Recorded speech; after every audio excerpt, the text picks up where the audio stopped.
This is a mosquito repeller keychain, and I was very interested in the waveform from this generator.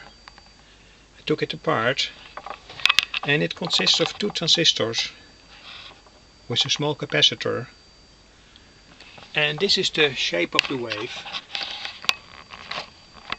So I'm not sure whether this will work or not, whether this can repel mosquitoes.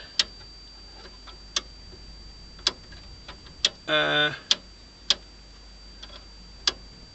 don't think it will be very effective.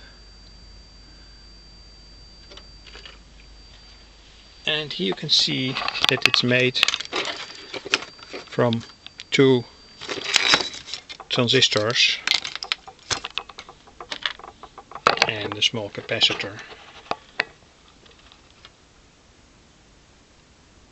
So I hope this can be interesting for anyone who wants to study the shape of the wave that's generated in this small